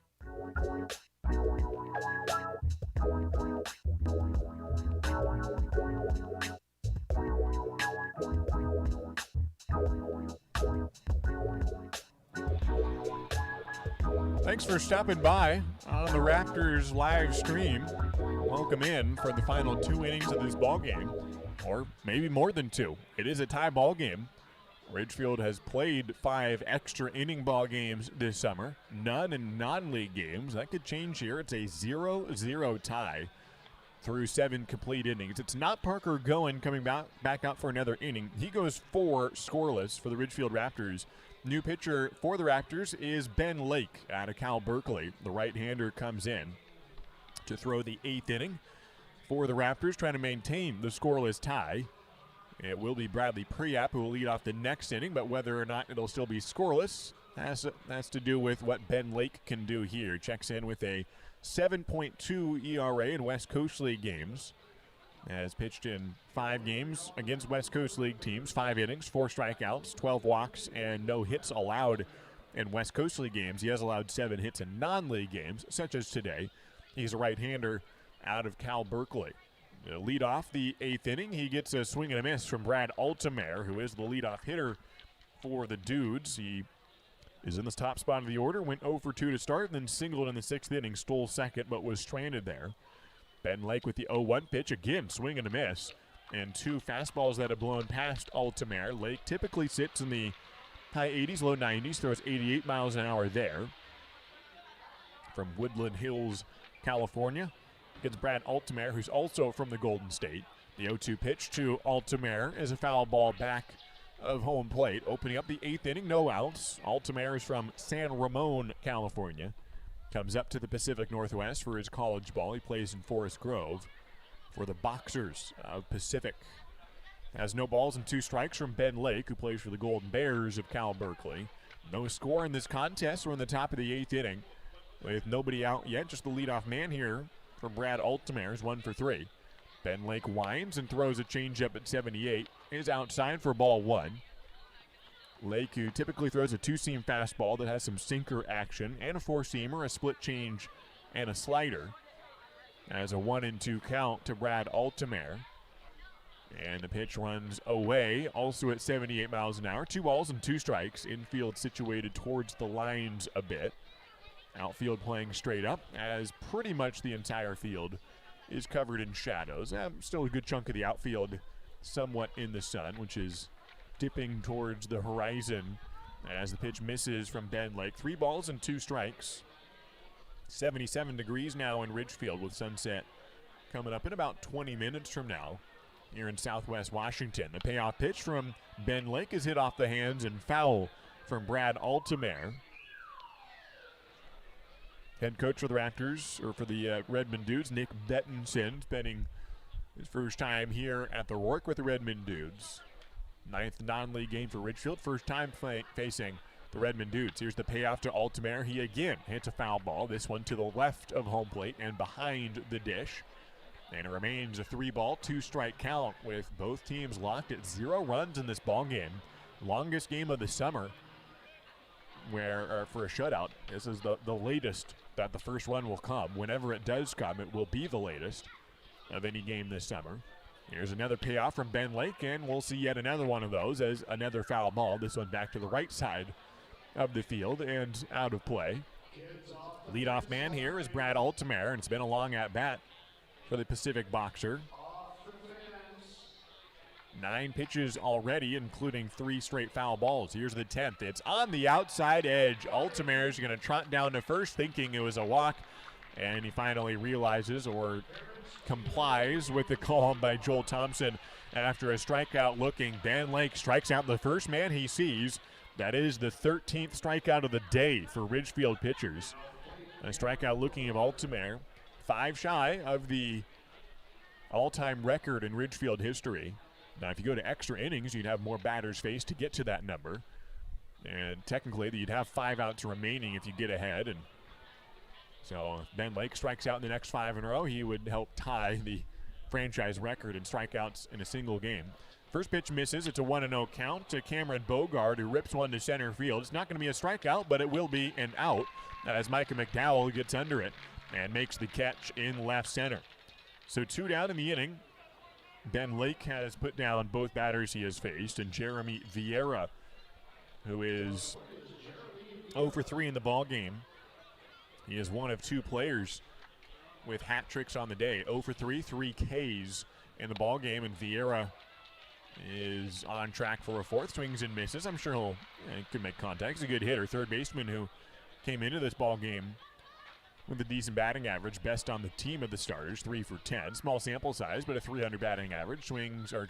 Holds back and takes a ball. 1-1 the count. Came in with 3 singles, an RBI, 2 walks for Cameron Bogard. The 1-1 pitch is hit towards second base, a one hopper that eats up Hernandez. He bobbles it and bobbles it again, and the runner's going to be safe. On the first bobble, he probably could have recovered and made the throw, but he again bobbled it on the reach. The hop was a tough one, and Hernandez did well to keep it in front of him and play it off his glove and chested it down in front of him. But then on the recovery, he kind of misplayed it, and that is what ultimately gives him an error. E4, first time that Reese has committed an error at second base this season. And Ben Lake continues now with the inning going. Another pitch. Josh Park pops up into left field, and Wade Meckler is able to make the play just inside the foul line. So after the error, the inning lasts just one more pitch, and it's a fly out to left field. And the top of the 8th inning is over. Good work by Ben Lake, who essentially retires 4. He had 3 outs plus an error, and that's it for the top of the 8th inning. Still no score in this ball game for either team today. We head to the bottom of the 8th inning as Ridgefield will bring up Bradley Priap, Micah McDowell, and Reese Hernandez when we return in the bottom of the 8th inning. Down with giant spider in my bed. Stepped outside and a hornet stung my head. Got ants around my seat, and I am starting to think. The experts that I know are gonna make me pest-free. Natural pest control, killing your bugs and rodents, baby. Natural pest control. Call today, get a quote for free. Hey baseball fans, after the game visit A&A, the area's premier gaming, dining, entertainment, and meeting destination. A&A is a proud supporter of the Ridgefield Raptors and the perfect place to meet up with friends after a Raptors win for dinner, drinks, and great times. Keep the fun and excitement going after the 9th inning and grab beers at Tom's Urban, or enjoy a perfectly cooked porterhouse at Michael Jordan's Steakhouse. With 100,000 square feet of gaming space, 15 different restaurants, bars, and retail outlets to choose from, A&A has just what you need to turn your night at the ballgame into a night you won't forget. A&A, just off I-5 at exit 16, ILANIresort.com.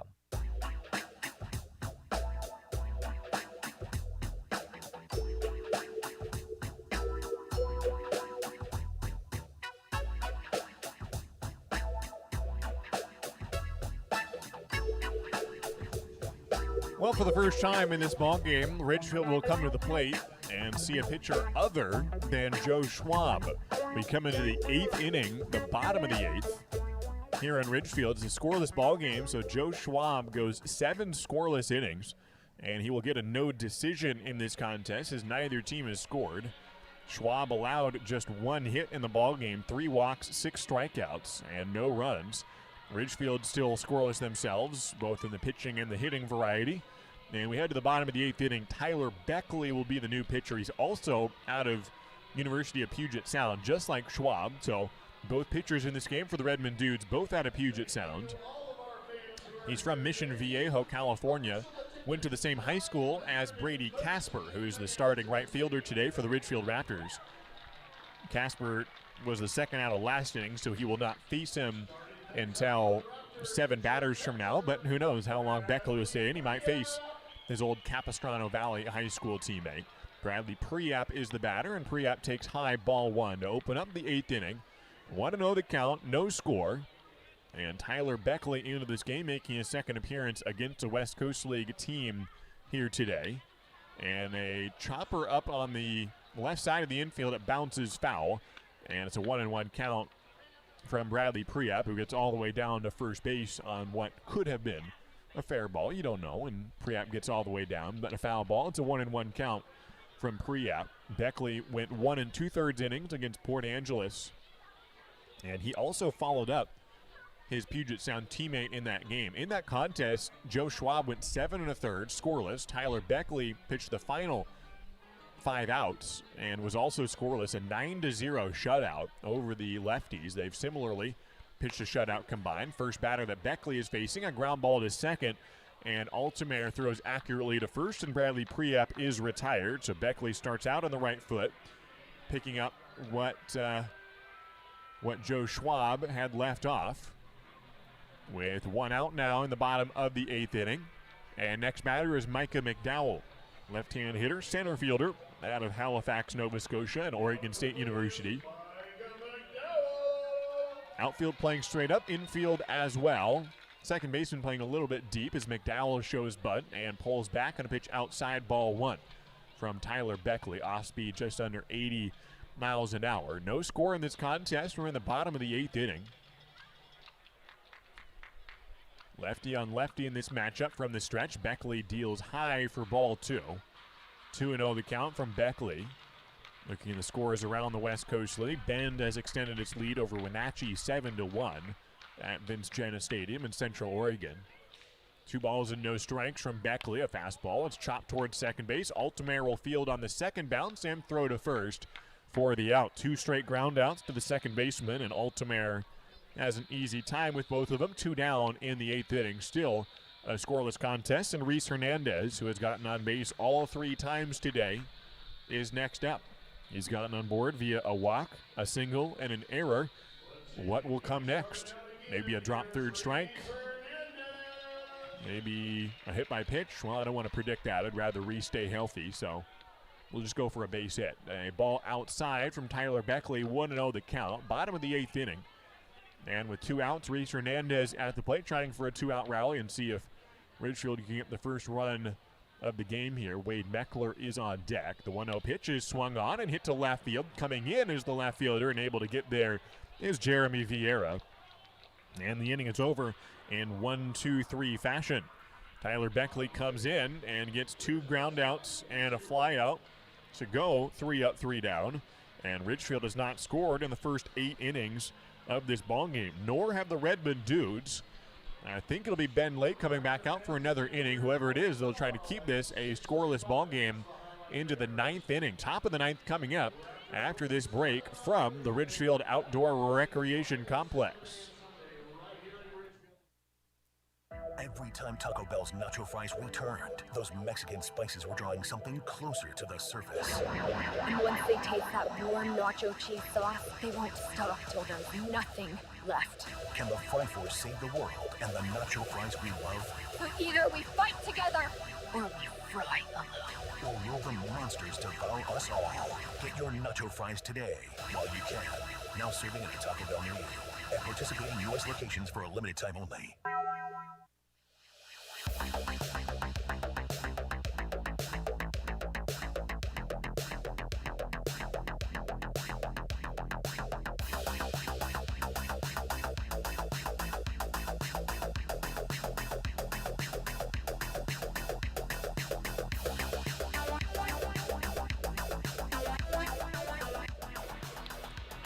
Well, this game could have had potential to be the shortest game in Ridgefield history, which is 2 hours and 6 minutes. We are still under the 2-hour mark in this ball game, and we're into the top of the 9th inning. If Ridgefield had a lead, then we could be going for the final 3 outs in this contest, but it's a scoreless ball game. And so if Ben Lake pitches a scoreless inning, or whatever he does, we'll go on to the bottom of the 9th inning, which, of course, would have been unnecessary if Ridgefield could hold on to the lead through the top of the 9th inning. But Ben Lake is merely coming out to hold the scoreless ball game. Lake out of Cal Berkeley comes in for his second inning in relief for Ridgefield, with neither team scoring for the first 8 innings between the Redmond Dudes and the Ridgefield Raptors. Ridgefield trying to improve to 7-2 against non-league opponents, get their 27th win on the summer overall, 26-18 right now. The Redmond Dudes 1-4 against West Coast League opponents, but their one win was a shutout. Ben Lake into the windup to face Brandon Salauka. The 9th inning begins with a ball under the zone. 1-0 the count. We're just approaching the 2-hour mark in this ball game, and what could be an extra inning affair, depending on what happens here in the 9th inning. Salauka watches strike one on the inside edge from Ben Lake, who essentially went 3 up, 3 down last inning. You got the first 2 guys out, then an error on the 3rd guy, but then a 1-pitch out to the 4th man. And a quick inning for him. Ground ball to the left side to the third baseman. Darcy has to run in a hurry. Throws to first and not in time. It's ruled safe at first. Caden Connor surprised. Cody Darcy thought he had him out on a ground ball that took him laterally towards the mound, and he threw in a hurry. And a bang-bang play, but Dave Ratcliffe calls safe. An infield single for Brandon Salauka. It is just the 4th, make that 5th hit of the ball game for the Redmond Dudes. An infield single, and Isaac Hines is the ensuing batter. Hines, the left-hand hitting shortstop out of Pacific, as a runner on first. And nobody out here on the top of the 9th inning. Shows bunt, hits it back to the pitcher. Ben Lake will throw to first, and one hop it to Caden Connor, and he makes the grab. He spiked it to Caden, and the first baseman made the catch for a critical out here. It is still a successful sac bunt, but a one-hopper that landed a good 4 feet in front of home plate, maybe more, or in front of first base, I mean. And probably better to spike it that bad, because a short hop is harder than a hop halfway through, so Caden could read it off the bounce. It goes down as a sac bunt. 1 down with a runner on second now for the Redmond Dudes. Next batter is Frankie Tonina with a go-ahead run in scoring position and 1 down, and a foul ball back for strike 1. I asked Caden Connor about his favorite moment, any interesting moments playing first base this spring. He played mostly in the outfield, much more comfortable in left field or right field or center especially, wherever it may be. Not first base, but he has played there some. And he said there was a particularly fun one in the 9th inning against UC Davis as the 0-1 pitch is hit, a towering fly ball into center field. Micah McDowell coming over. The runner's not tagging. He makes the catch. And that is out number 2. The runner goes back to second. And that's the second out of the 9th inning. Tyler Durbin's the next batter. So Caden Connor is playing UC Davis on his Cal State Fullerton team. He had the go-ahead RBI in the top of the 9th inning, so they had a 1-run lead.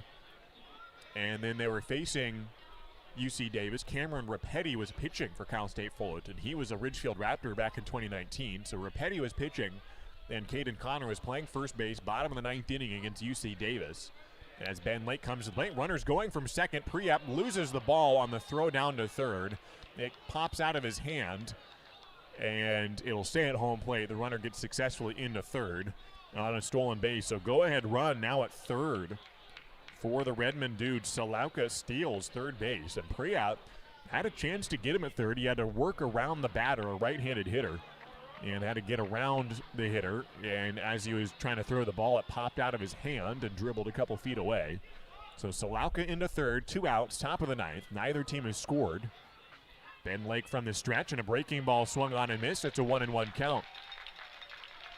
So a ground ball in the infield, and the infielder just threw a short hop, but it was a double play attempt to end the ball game. And Caden Connor made a pick right at first. Just one hop it, scoop it up, ball game over, and they win. A fun first base memory. Swing and a foul tip into the glove. It's a 1-2 count now to Tyler Durbin with a runner on third for the Redmond Dudes. Go ahead run. If they do score him, Ridgefield would be down to its final 3 outs in the bottom of the 9th inning. or they could have a walk-off opportunity. I mean, they'd have a walk-off opportunity either way, but they'd go in with a scoreless ball game in the bottom of the ninth if they can get out of this. 1-2 pitch is, just missed. Now, I don't know where it missed, but apparently it did. And it's a 2-2 count now to Tyler Durbin. The runner on third and 2 outs, top of the ninth inning. Ben Lake just didn't get that strike 3 call. That's a 2-2 count. Outfield playing straight up. Big hole in the middle of the infield. A fister in the infield. It should be playable for the second baseman. And Reese Hernandez makes the catch on a pop out to the second baseman. And the inning is over, stranding the go-ahead run at third base.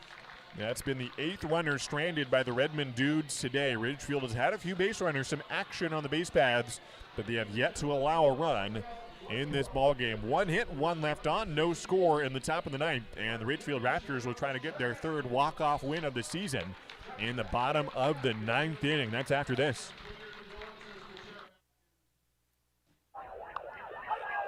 Baseball is back, and Peace Health is excited to once again sponsor the Ridgefield Raptors as they vie for the West Coast League title. Raptors games make a great family outing. Bring the whole crew to the ballpark to enjoy a safe, fun outdoor event featuring the thrills of Raptors baseball. As the largest health provider in Clark County, Peace Health is ready to step up to the plate and keep your family in the game, whether it's a routine appointment or specialty emergency care. Peace Health and the Ridgefield Raptors, 2 great teams. C-Tran is your public transit system offering service in Clark County and beyond. Catch local service in Clark County, regional and express service to Portland, and connector service within the city limits of Camas, La Center, and Ridgefield. And if you don't have cash, no problem. C-Tran now accepts digital payments with Hop FastPass. So hit a home run and leave the driving to us. Visit c-tran.com for more information. C-Tran, our community, our promise.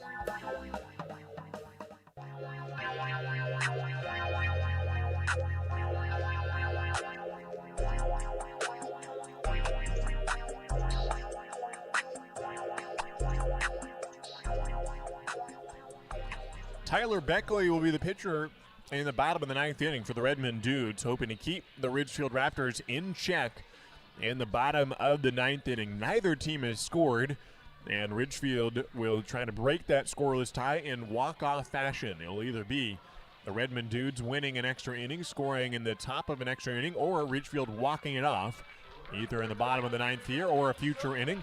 No score, and Wade Meckler will lead off, followed by Caden Connor and Will Chambers. 3 guys who have yet to get a hit today, although Meckler has walked twice. He's 0 for 1, no score, and the bottom of the 9th opens up with a taken strike. 0-1 the count to Wade Meckler, getting his debut tonight out of Oregon State University. And the debut could get that much better if he gets on base and could score the walk-off win. The 0-1 pitch, a slider that he swings and misses from Beckley. It's 0-2 the count.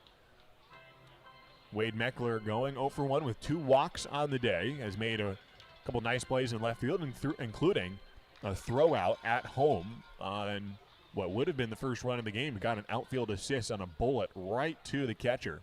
The 0-2 pitch to Meckler. He pops it up. Left side of the infield. Cameron Bogard, the third baseman, gets under. He makes the grab. And there's 1 out in the bottom of the 9th. A foul out to the third baseman. And Caden Connor is up with nobody on base and 1 down in the bottom of the 9th.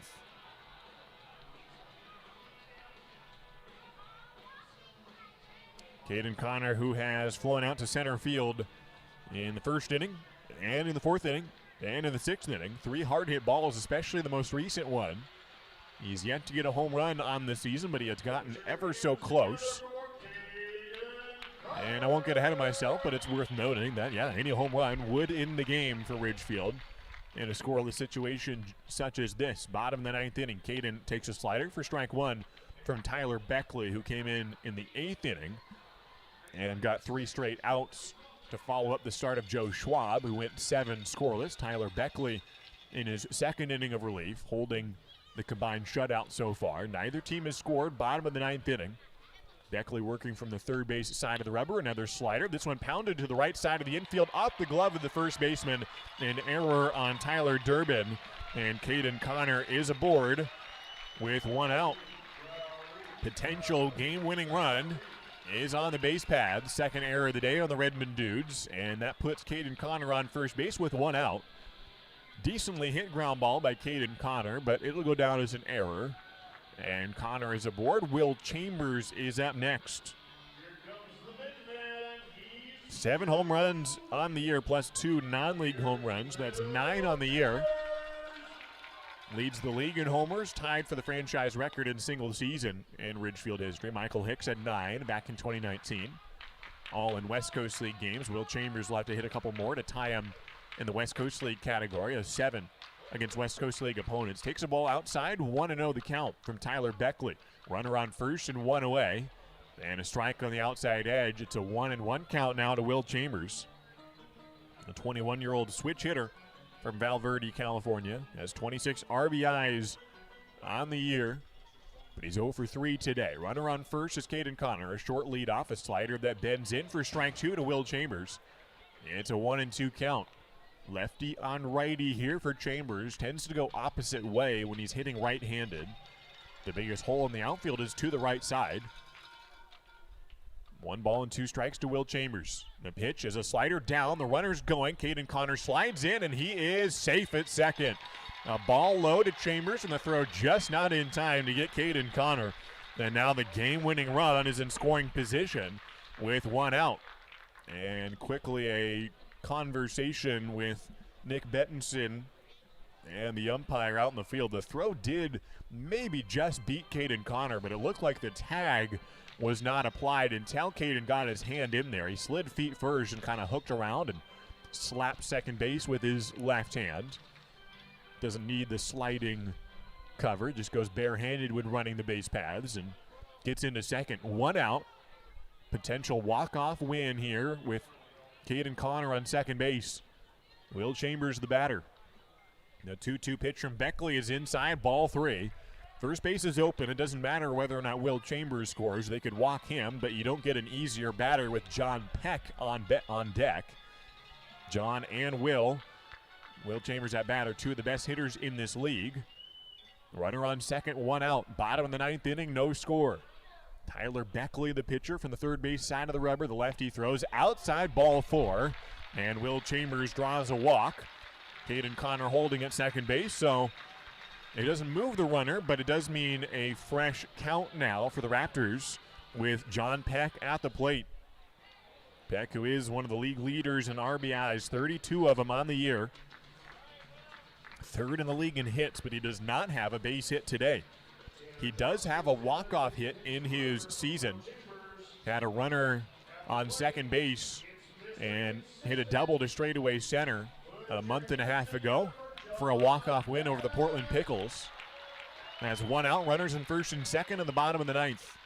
Infield playing a bit more in now, and a swinging foul ball off the bat of John Peck. Swings a bit late, and he's behind, no balls and 1 strike. The infield not playing completely in, but a little bit closer than they were, at least all on the infield dirt.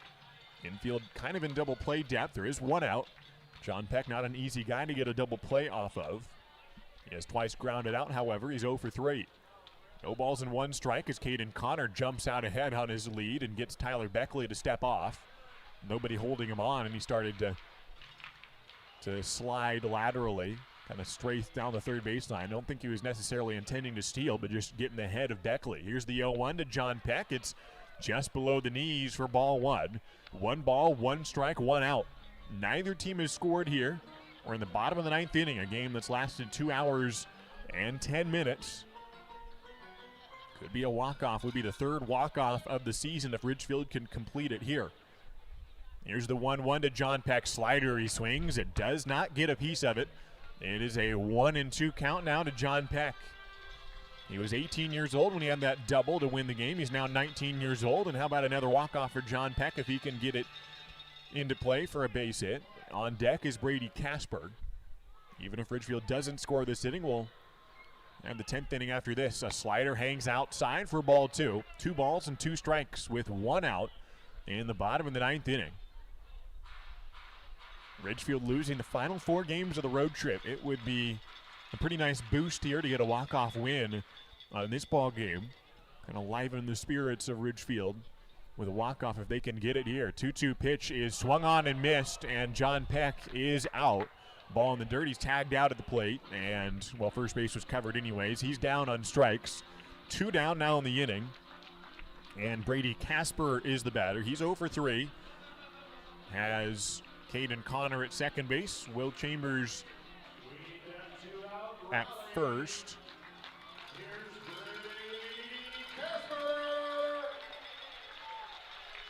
With 2 down, Brady Casper, the left-handed batter, steps in. Slider, he thinks about swinging and takes it for ball 1. It looks like Ridgefield has brought in a pinch runner for Will Chambers, if I'm seeing correctly. I think that's Tanner Jocks out at first. In fact, yeah, that is. Now, it doesn't matter if he scores. It just needs to be Caden Connor coming home. The 0-1 to Brady Casper upcoming. Caden Connor edging towards third. Here's the pitch. Slider swung on and gets away from the catcher. It was a foul ball. And it's an 0-2 count to Brady Casper with 2 down. It does matter, the pinch runner. It doesn't matter if Tanner Jock scores, but his speed matters because let's say there's a ground ball behind second base and they throw to second. If Jocks beats that one out, it would extend the inning, that sort of thing. So it could play a factor. But they just need Caden Connor to score and the ball game would be over. But there are 2 outs, bottom of the 9th. No balls and 2 strikes to Casper. Here's the pitch. Lines it up the middle. A ground ball into center field. Caden Connor's going to be waved around. The throw in from center is not going to be on time.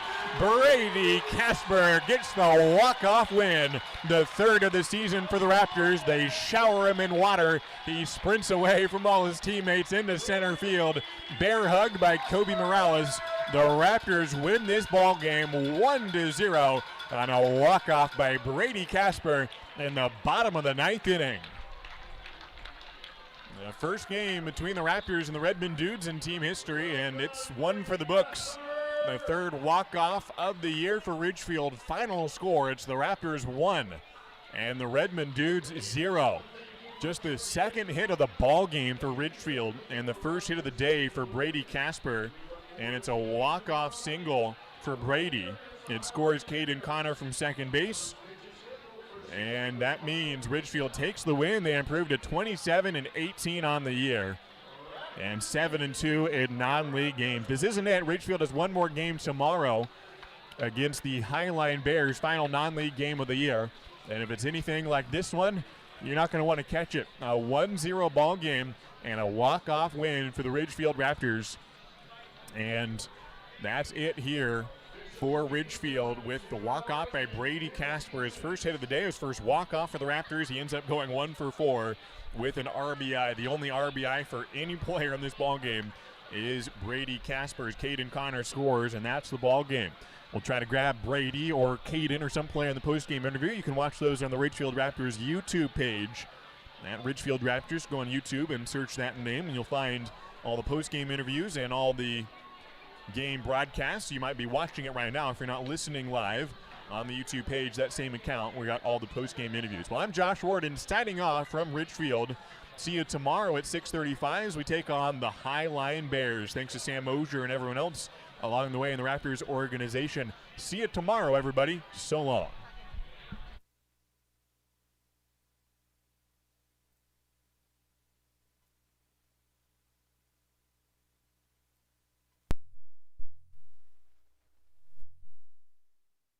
Probably, or Caden.